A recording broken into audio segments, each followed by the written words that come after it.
चलो भाई देखो अब मैं क्या करता हूँ।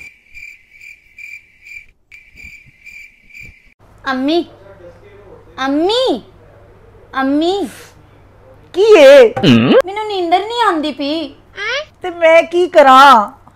अम्मी जी मैं तुहानू एक सवाल पूछा? नहीं मैं ते पुछांगी। जदों किसी दी नस घट जांदी है ओ मर जांदा है ते जदों किसी दा हथ कटिया जाए ते ओ क्यों नहीं मरदा?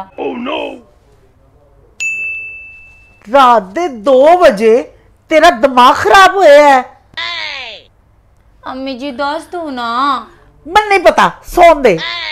अच्छा दूसरा सवाल, सरसों दा तेल सरसों चों कढ़िया जांदा है, बादाम दा तेल बादाम चों कढ़िया जांदा है ते बेबी ऑयल किदे चों कढ़िया जांदा है?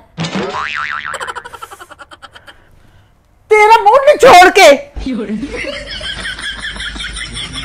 अच्छा अम्मी एक आखिरी सवाल। अच्छा हुन तू कोई फजूल सवाल कीता ना तो मैं तेरी चमड़ी उधेड़ देनी है। ठीक है। पहले फल आया या बीज? बीज आया ना पहले। तो फिर फल कित्थों आया है? पहले बीज आया है उथों फल आया है। तो फिर बीज कित्थों आया है? तेरी मां दी फैक्ट्री चो।